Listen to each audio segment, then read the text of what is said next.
Bueno, a ver, para empezar hoy quiero que imaginemos por un momento una partida de ajedrez. Vale. Pero una partida de altísimo nivel, ¿no? Los grandes maestros están tensísimos, todas las piezas están dispuestas sobre la mesa, la estrategia está calculada al milímetro y de repente el tablero físico simplemente desaparece. ¡Ostras! O sea, las piezas siguen ahí, suspendidas en el aire, intentando atacarse, pero las leyes físicas fundamentales del juego han dejado de existir por completo. Madre mía, es una imagen potente. Pues esa es la sensación exacta que se destila al intentar descifrar el tremendo rompecabezas geopolítico en Oriente Medio. Y es una anomalía fascinante, la verdad, porque nos obliga a cuestionar la estructura misma de cómo entendemos un conflicto. O sea, cuando las reglas convencionales de la guerra y la diplomacia, digamos, se evaporan, la confusión estratégica es absoluta. Totalmente. Y para intentar poner un poco de orden en todo ese caos, hoy vamos a realizar una inmersión profunda muy particular. Nos vamos a alejar bastante de los análisis a los que solemos estar acostumbrados. Sí, porque hoy vamos a mirar este conflicto a tres bandas entre Estados Unidos, Irán e Israel, pero a través del prisma del análisis estratégico ruso. Exacto. Tenemos sobre la mesa un conjunto de fuentes que es bastante denso. Sí. Hablamos de transcripciones directas, artículos, debates internos de analistas militares y políticos de Moscú. Están diseccionando todo con un nivel de detalle que roza lo forense. Sí, pero, a ver, antes de entrar en materia, creo que es fundamental establecer el marco de lectura para quien nos escuche. Claro, importantísimo. Estos textos fuente contienen una carga política evidente. Tienen una visión del mundo muy, muy marcada, que está diseñada desde los intereses de una potencia rival de Occidente. Eso es. Hay que dejar clarísimo que el objetivo de nuestra inmersión profunda de hoy no es para nada validar ni respaldar estas posturas. Exacto, no tomamos partido. Es un ejercicio puramente analítico para desgranar su terminología, o sea, sus marcos teóricos y la lógica interna de estos estrategas. Queremos entender cómo calculan sus movimientos, ¿no? Cómo perciben este choque global, pero desde la óptica de su propia maquinaria de inteligencia. Pues empezando por ahí, la premisa central que vertebra absolutamente todos estos documentos es una afirmación muy tajante. Sostienen que Washington ha caído en una, y cito, trampa estratégica de la que no puede salir sin sufrir daños estructurales enormes. Vaya. Y argumentan que el resultado de esta parálisis va a reconfigurar el orden global de forma irreversible, o sea, alterando desde las grandes rutas comerciales internacionales hasta la seguridad de la tecnología que usamos tú y yo cada día. Es una barbaridad de afirmación. Pero claro, para fundamentar algo tan contundente, fíjate que estos analistas no empiezan hablando de batallones, ni de aviones, ni de tácticas de guerrilla. ¿Qué va? Empiezan deconstruyendo la naturaleza misma de la guerra moderna a través de un marco conceptual que ellos denominan el universo de la guerra. El universo de la guerra, exacto. Y a ver, vamos a desgranar esto con cuidado, porque me parece uno de los conceptos más reveladores de todas las transcripciones. En la teoría militar clásica, siempre hemos entendido que un conflicto tiene un centro de gravedad clarísimo, ¿verdad? Sí, el núcleo. Exacto. El universo de la guerra tradicional tiene un núcleo incuestionable que es el campo de batalla físico. La tierra que se pisa. Eso es, la tierra donde chocan los ejércitos, los tanques, la infantería. Digamos que ese sería el sol de este sistema solar, por usar una analogía. Claro, y orbitando alrededor de ese sol indiscutible, pues tendríamos los planetas secundarios, ¿no? Ajá. El frente diplomático, el frente económico, el frente informativo, las operaciones psicológicas. Y, históricamente, la fuerza de gravedad iba siempre del centro hacia afuera. O sea que lo físico dictaba el resto. Totalmente. Es decir, si ganabas una colina clave en el núcleo físico de la batalla, eso te daba una ventaja automática en el planeta diplomático, o alteraba el planeta económico. La realidad del acero dictaba la narrativa, básicamente. Exacto.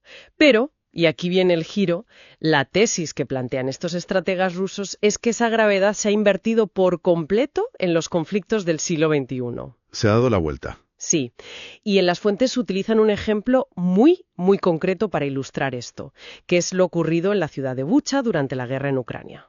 Claro, el caso de Bucha. Es que es un ejemplo paradigmático para esta teoría que tienen. Lo es. Señalan como un evento que, estalla y se desarrolla fundamentalmente en el plano narrativo e informativo. O sea, el planeta exterior. Eso es. El planeta exterior, pues acaba generando una fuerza gravitatoria tan brutal que altera la realidad del núcleo. Ostras, es verdad. Porque la indignación y el tremendo impacto mediático a nivel global destruyeron instantáneamente cualquier posibilidad en el frente diplomático. Cerraron las mesas de negociación de golpe. De golpe. Y en consecuencia eso obligó a reconfigurar por completo la disposición de las tropas y la ferocidad del campo de batalla físico. O sea que el frente de la información dictó el movimiento de los tanques. Literalmente. Y claro, si llevamos esa misma óptica al escenario actual con Irán, los analistas concluyen algo que, te digo la verdad, me dejó pensando un buen rato. A ver. Afirman que el choque entre Estados Unidos e Irán es un universo sin núcleo. Un universo sin núcleo. Y claro, eso supone una auténtica pesadilla logística y doctrinal para cualquier superpotencia convencional. Ya te digo. Porque un universo sin núcleo implica que no hay un campo de batalla terrestre definido. Fíjate en la geografía de Irán, con esos inmensos montes sagros actuando como una fortaleza natural increíble. Sí, y un territorio que triplica el tamaño de Irak, que se dice pronto. Es que una invasión terrestre es completamente inviable. No hay trincheras en las que clavar una bandera. Claro. Y la maquinaria militar estadounidense está diseñada históricamente para la proyección de una fuerza abrumadora sobre un territorio físico, para conquistarlo y someterlo.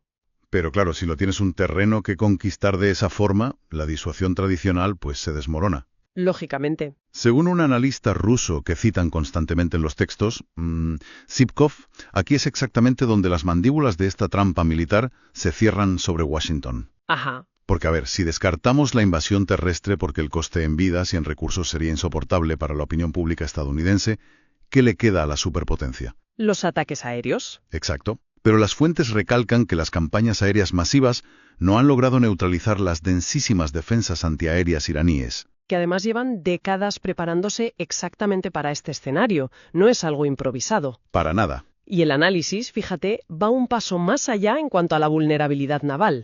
Ese tema tiene tela. Históricamente, el símbolo definitivo del poder hegemónico de Washington ha sido el grupo de combate de portaaviones. Diplomacia armada de 100.000 toneladas, como lo llaman. Tal cual. Sin embargo, los estrategas apuntan a un concepto técnico fundamental, que es la doctrina de negación de área, o A2AD, por sus siglas en inglés. Claro. El mantener al enemigo a raya. Eso es. Irán ha saturado la región con misiles balísticos antibuque de largo alcance y, bueno, con enjambres de drones. De hecho, hay un pasaje en las fuentes donde afirman directamente que el portaaviones estadounidense USS Gerald Ford fue alcanzado por un misil iraní en medio de esta tensión. ¡Madre mía! Dicen que eso obligó a toda la flota a retirarse a miles de kilómetros de la costa, quedándose fuera del Golfo. A ver, más allá de confirmar la veracidad operativa de ese impacto en concreto... Claro, porque en la guerra de la información es dificilísimo separar lo que es un hecho de lo que es pura propaganda rusa o iraní. Exactamente. Pero el punto analítico subyacente de los rusos es irrefutable. A ver. La mera amenaza creíble de perder un superportaaviones con miles de marineros a bordo ha obligado a la flota estadounidense a operar desde unas distancias que en la práctica anulan su capacidad de respuesta rápida y efectiva. Claro, es que si tu principal herramienta para proyectar poder no puede acercarse al teatro de operaciones... Por el miedo a ser hundida por un misil asimétrico y que encima es súper barato en comparación... Pues te has quedado sin opciones puramente militares que sean viables a corto plazo. Es un jaque. Y si el Pentágono está paralizado en el núcleo militar sin asumir unas pérdidas catastróficas, la energía de ese conflicto no desaparece mágicamente. No. La gravedad simplemente empuja la guerra hacia las otras órbitas del sistema solar que decíamos. Claro, si los barcos y los aviones no pueden resolverlo, el choque se traslada de cabeza a la economía y a la logística global. Y aquí, fíjate, es donde las fuentes rusas introducen un cambio de paradigma que es bestial. A ver, cuéntame. Los analistas marcan el fin definitivo de la era de la seguridad europea, que era ese modelo que pivotaba sobre el Atlántico y la OTAN. Sí. Ahora la doctrina del bloque ruso-chino habla pura y exclusivamente de seguridad euroasiática. Que es un concepto muchísimo más expansivo, ¿no? Totalmente. Incluye no solo a Rusia y a China, sino a potencias demográficas y económicas enormes como India, Japón e incluso actores como Israel. ¡Wow! El objetivo declarado de esta alianza euroasiática, según los documentos que estamos analizando, es purgar toda infraestructura militar externa. Léase bases estadounidenses. Exacto. Purgarlas de toda la inmensa masa continental euroasiática. Pero claro, para extirpar esa influencia militar, la principal arma de la que hablan no es la artillería. son los trenes de mercancías y los puertos. Ahí está la clave. Estamos ante una guerra tectónica por el control de las rutas comerciales. A ver, durante siglos, desde el Imperio Británico hasta la actual hegemonía de Estados Unidos, el dominio mundial se ha basado en controlar los cuellos de botella navales, ¿verdad? El canal de Suez, el estrecho de Malaca, el canal de Panamá. Exacto. Quien controla esos estrechos controla el comercio global y, por extensión, pues puede imponer bloqueos y sanciones financieras a voluntad. Pues frente a ese dominio marítimo anglosajón, la alternativa que desmenuzan las fuentes es la aceleración de lo que llaman el corredor de transporte norte-sur. Buf, vamos a visualizar este corredor porque la geografía explica este desafío geopolítico muchísimo mejor que cualquier teoría. Sí, es impresionante. Es una ruta que empieza en el gélido puerto de Murmansk, arriba del todo, en el norte de Rusia. Ajá. Atraviesa todo el vasto territorio ruso por ferrocarril, llega al Mar Caspio, desciende cortando a través de toda la geografía de Irán y desemboca directamente en los puertos del Océano Índico. Para conectar con el mercado insaciable de la India. Exactamente. Y fíjate, la genialidad estratégica de esta ruta, y el motivo por el que supone una amenaza existencial para el orden unipolar, es su blindaje físico. ¿A qué te refieres con blindaje físico?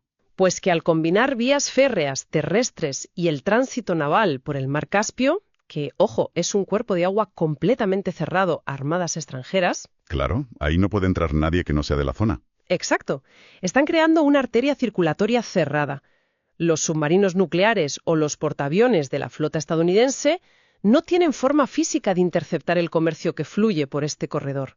Ostras, es una ruta logística que hace que la marina más poderosa del mundo sea, de repente, irrelevante para sancionar a estas naciones. Completamente irrelevante. Pero, a ver, detengámonos un momento aquí, porque esto puede sonar a que estamos enredándonos en conceptos superacadémicos. Sí, puede ser. A nivel de calle, a cualquiera que nos esté escuchando, uno podría preguntarse, oye, ¿no es esto simplemente un gran negocio logístico?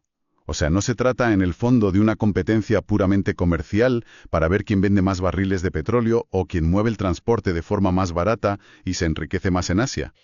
Entiendo perfectamente la duda. O sea, es la lectura más instintiva que podemos hacer. Claro. Pero en las altas esferas de la estrategia global, el comercio nunca es solo comercio. Ya. Los estrategas rusos utilizan el término profundidad estratégica. Ujú. Para Washington, esto es una cuestión de supervivencia de su modelo hegemónico. Fíjate que el proyecto político actual de Estados Unidos, e incluso en las fuentes, mencionan el concepto del Make America Great Again como una política de Estado a largo plazo. Sí, sí. Requiere mantener el control sobre los flujos de energía globales. ¿Para qué? Para asegurar que el dólar siga siendo la única moneda de reserva del mundo. Claro, porque si no controlas el grifo de la energía mundial, pues no puedes imprimir dólares en consecuencias. Ni puedes dictar la política exterior de terceros países a base de sanciones. Esa es la clave absoluta. Las fuentes argumentan que para mantener el mundo unipolar, Washington necesita doblegar a los nodos independientes de recursos. Por eso Irán en Oriente Medio. Y fíjate, mencionan a Venezuela en América Latina.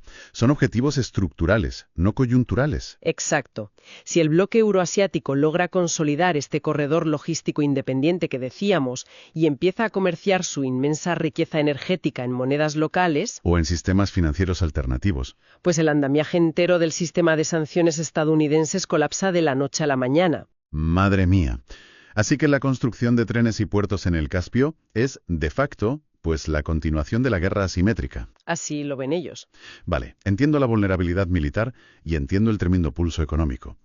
Pero, a ver, sigue habiendo algo que no me cuadra del todo. Dime. El desequilibrio de poder general, seamos sinceros, sigue siendo abrumadoramente favorable a Occidente. Sí, sin duda. Entonces, ante toda la maquinaria diplomática, militar y económica de la primera potencia mundial, ¿por qué el bando iraní mantiene una postura de desafío que parece tan agresiva y casi suicida?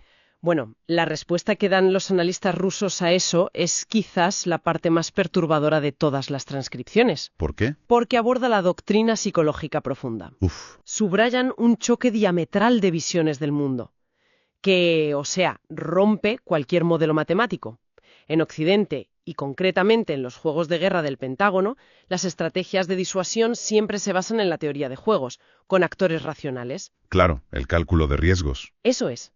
El liderazgo occidental opera bajo un paradigma supermaterialista y de cálculo de costo-beneficio. La premisa siempre es: si te amenazo con destruir tu economía o con matar a 10.000 soldados, tú vas a calcular que el coste es inaceptable y vas a ceder. Se asume que el rival valora la supervivencia de sus infraestructuras y de sus tropas exactamente tanto como nosotros valoramos las nuestras. Pero el liderazgo en Teherán, que está profundamente influenciado por figuras espirituales y por la élite de la Guardia Revolucionaria Islámica, opera bajo una matriz completamente ajena al materialismo occidental. Ya, es otro mundo. Hablan del componente del sacrificio religioso en la rama chiita del Islam. O sea, asumen la pérdida, el daño masivo y el sufrimiento no como una derrota táctica, ¿Sino como qué? sino como una prueba de resistencia moral y una forma, digamos, retorcida de victoria espiritual. Ostras, es como intentar comparar, no sé, un combate de esgrima profesional con una demolición a mazazos. Exacto. Muy buena analogía. Porque en la esgrima, Estados Unidos sigue unas normas clarísimas. Ataco tu economía, te quito puntos militares, gano el asalto y se acaba. Ajá. Pero claro, el rival en este caso no está jugando a la esgrima. Está dispuesto a agarrarse a los pilares del pabellón deportivo y tirar abajo todo el edificio para que el techo nos aplaste a ambos. Sí, sí. Rompe toda la lógica de la disuasión tradicional. Y esa analogía tuya de tirar abajo el edificio es tremendamente fiel a lo que describen los documentos sobre la amenaza simétrica. A ver, Los estrategas advierten de forma muy explícita que la represalia iraní, en caso de un conflicto abierto y de bajas masivas de sus ciudadanos, pues no va a ser un duelo simétrico de misiles contra bases militares estadounidenses fortificadas en la región. sería inútil para ellos. Absolutamente inútil. O sea, no van a golpear el blindaje, van a ir directamente a por el sistema nervioso central. Exactamente.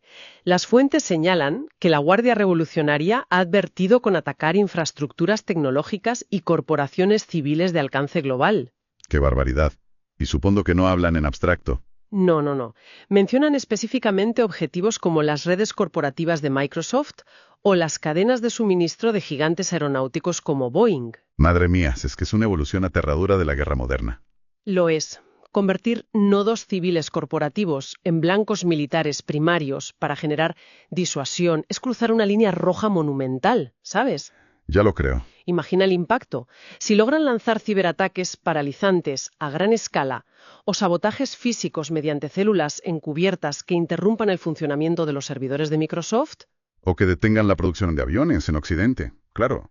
pues el colapso económico sería infinitamente superior a la destrucción de una base naval en el Golfo. Es trasladar el dolor directamente a la médula espinal de la economía digital de Estados Unidos y Europa, Así de claro. Y es una situación de parálisis mutua asegurada. donde un movimiento en falso en el frente militar desencadena un apagón corporativo y comercial brutal en Occidente. Eso es. Y llegados a este punto de bloqueo táctico, o sea, en el que la infantería no puede entrar, la armada no puede acercarse y la simetría cibernética amenaza toda tu economía, ¿Qué pasa entonces? pues hay analistas en los textos que apuntan a una salida militar desesperada. Miedo me da. Dicen que el único atajo que le quedaría al Pentágono para conseguir una victoria rápida y salir del atasco sería recurrir a armamento nuclear táctico. Ostras. Pero, ¿armamento nuclear? Sí, lo plantean como el último recurso técnico, la única forma de quebrar unas fortificaciones antiaéreas y subterráneas que consideran impenetrables. ¿Ya? Pero es que en el mismo párrafo supongo que tendrán que admitir las consecuencias, porque concluirán que el coste geopolítico de apretar ese botón sería el suicidio diplomático total de la superpotencia. Por supuesto. Es que utilizar un arma nuclear de baja potencia no es un botón de reinicio mágico para acabar la guerra rápido. Para nada. Para visualizarlo, es menos una solución quirúrgica y más como tirar la primera ficha de dominó, una ficha enorme, en una sala pequeña que está repleta de ratoneras armadas. Esa es la imagen perfecta, fíjate. Y cada una de esas ratoneras es una potencia vecina con armamento atómico. Claro. Romper el tabú del uso nuclear que ha imperado desde 1945 no se quedaría contenido mágicamente en los montes de Irán. Ni de broma. Automáticamente desencadenaría una carrera armamentística histérica, ¿no?, en potencias con una seguridad inestable como Pakistán, por ejemplo. Totalmente. O le daría la excusa perfecta a actores como Corea del Norte para movilizar su propio arsenal de forma oportunista. O sea, Estados Unidos conseguiría destruir las instalaciones subterráneas en Irán. Vale. pero a cambio alinearía a todo el planeta, consolidando a Eurasia en su contra de forma definitiva. Sería un precio altísimo. Bueno, a ver, hemos puesto bajo el microscopio a los dos principales actores, la superpotencia y su rival asimétrico, pero creo que necesitamos dar un paso atrás. Sí, a ver, la perspectiva general. Porque claro, el autor de todos estos documentos, la mente que está evaluando el tablero y escribiendo estos informes que estamos leyendo, está en Moscú. Claro, son rusos. Entonces, ¿dónde encaja Rusia en medio de esta parálisis tremenda? ¿Qué quieren obtener ellos de este polvorín? Pues aquí es donde nos damos de bruces con la frialdad absoluta de la realpolitik. A ver. Cualquiera pensaría que el objetivo de Rusia, dado que Irán es su socio clave en el suministro de tecnología de drones y es el eslabón central de ese corredor logístico norte-sur del que hablábamos, Ajá.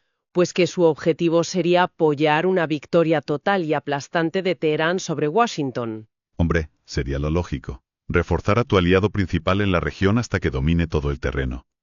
Pues sorprendentemente, las fuentes revelan que a Rusia le aterroriza, literalmente le aterroriza la idea de un Irán todopoderoso. ¿En serio? Sí, sí.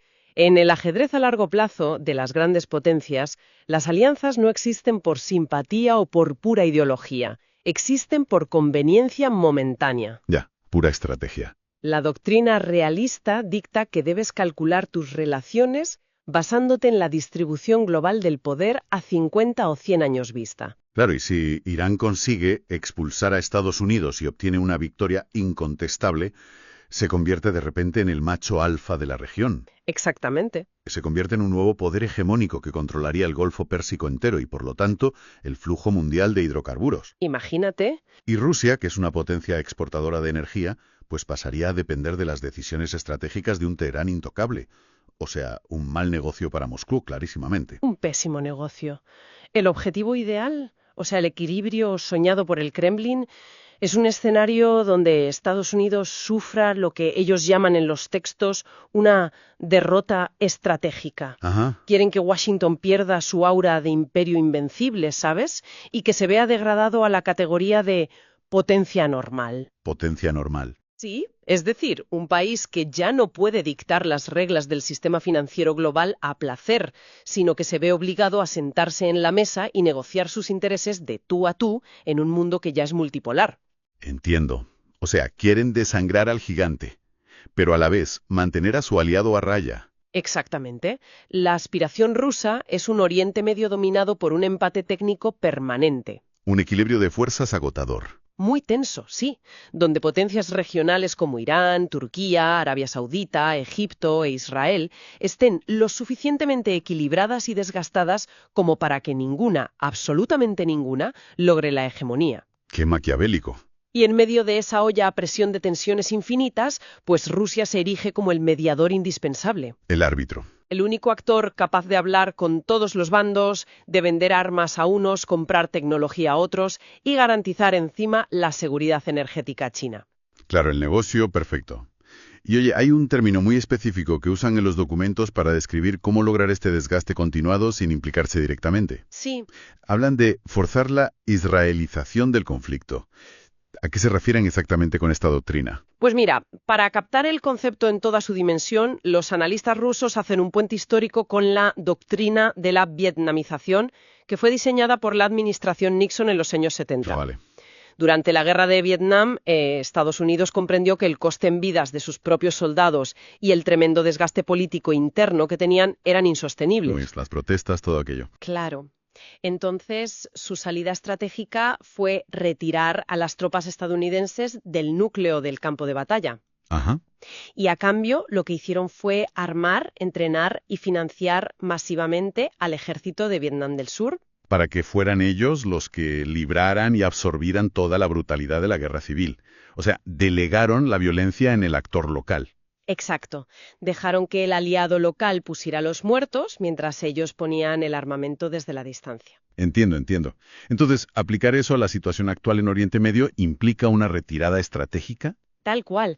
Los analistas prevén que el inmenso coste político, naval y diplomático de sostener una guerra a gran escala en Oriente Medio, pues acabará forzando a Estados Unidos a replegarse de Eurasia. Claro. Al hacerlo, aplicarían esta nueva israelización.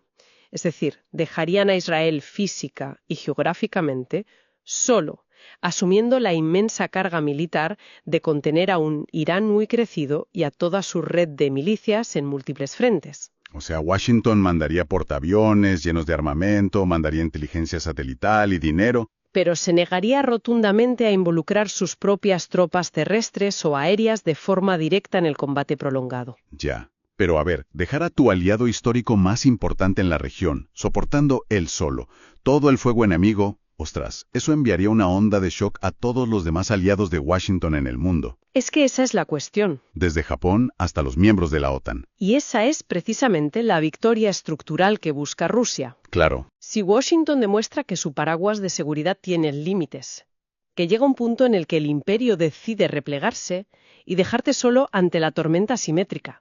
Pues la credibilidad de Estados Unidos como garante mundial de la paz se hace añicos en un instante. Por completo. Los países empezarían a buscar nuevos garantes de seguridad, acercándose a Moscú o a Pekín. Y el orden unipolar se derrumbaría, pero, ojo, no por una conquista militar, sino por una crisis de confianza que sería irreversible. Menudo rompecabezas. De verdad hemos hecho un viaje densísimo, desde las nubes de la teoría hasta el asfalto puro de la logística. Sí, sí. Hemos desgranado cómo la inversión del universo de la guerra hace que dominar la narrativa en eventos de altísima visibilidad pues condicione por completo la capacidad de los ejércitos para operar en el terreno físico. También hemos navegado por la realidad de esos corredores geoeconómicos, viendo cómo algo tan simple como un ferrocarril bordeando el mar Caspio tiene el potencial enorme de puntear el control oceánico secular de la Armada estadounidense. Impresionante. Y hemos analizado cómo doctrinas psicológicas que son directamente incompatibles anulan la disuasión clásica, abriendo la puerta a guerras de desgaste donde las infraestructuras corporativas y civiles son los nuevos objetivos primarios. Exacto. Yo creo que lo más importante es sacar todo esto de la pizarra teórica de los analistas rusos y traerlo a nuestro terreno, al día a día. Totalmente de acuerdo. Porque la geopolítica rara vez es algo que le pasa a otros a miles de kilómetros. Estas dinámicas macroeconómicas y estas tensiones tan frías de realpolitik son las turbinas reales que fijan, por ejemplo, el precio del combustible que ponemos nosotros en el coche. Así es. Determinan si la cadena de suministro de los ordenadores que usamos para trabajar se colapsa la semana que viene por un ciberataque asimétrico. En definitiva, dictan la arquitectura real del poder con la que tú, yo y todos vamos a convivir en este siglo. Todo, absolutamente todo está enlazado en la cadena global. Y fíjate, repasando la lógica de las transcripciones rusas, hay una derivada final que me parece vital subrayar antes de despedirnos. A ver, cuéntanos. Supongamos que esta teoría se materializa. Supongamos que la potencia unipolar sufre verdaderamente esta derrota estratégica que cede ante el desgaste, abandona la masa continental euroasiática y deja atrás su influencia en Oriente Medio. Vale, ¿nos ponemos en ese escenario? La historia demuestra implacablemente que las superpotencias, incluso cuando están en una decadencia relativa, no desaparecen en el vacío, sin más. No, claro que no. Simplemente redibujan sus perímetros de seguridad. Es decir, cuando el imperio se retrae de las provincias lejanas, lo que hace es consolidar con muchísima más fiereza las fronteras de su propia fortaleza. Se repliega sobre su hemisferio natural de influencia. Exacto. Lo cual nos abre un interrogante monumental a corto plazo. A ver. Si el Pentágono y Washington desvían toda su atención, sus portaaviones y su urgencia de controlar recursos lejos de Eurasia, van a necesitar asegurar un bastión inexpugnable muchísimo más cerca de su territorio. Y eso plantea una pregunta bastante perturbadora. ¡Ostras! Claro, si necesitan afianzar esa fortaleza geoeconómica en casa sin depender de Oriente Medio, podríamos ver un giro drástico de la presión geopolítica. Sin duda. O sea, podríamos ser testigos de cómo las próximas grandes convulsiones estallan en nuestro propio vecindario occidental. No sería para nada descartable ver maniobras muy agresivas sobre reservas masivas de recursos naturales, aún sin explotar en Groenlandia y el Ártico, por ejemplo. O en nuestra área de influencia. O intervenciones políticas y económicas de una contundencia olvidada a lo largo y ancho de América Latina para blindar el continente americano contra cualquier influencia china o rusa. La lógica es clara. Si Eurasia se cierra, América se fortifica. Pues es una proyección abrumadora, la verdad. Nos recuerda que las acciones en un extremo del mundo inevitablemente provocan terremotos tectónicos en el otro. Volviendo a nuestra imagen inicial. ¿La del ajedrez? Sí, quizá el tablero de ajedrez no desapareció nunca. Solamente lo han deslizado hacia otro continente, mientras nosotros, ilusos, seguíamos mirando hipnotizados las piezas que caían en Oriente Medio. Desde luego da mucho que pensar. Muchísimo sobre lo que reflexionar y seguir analizando. A cualquiera que nos haya acompañado, nos escuchamos en la próxima Inmersión Profunda.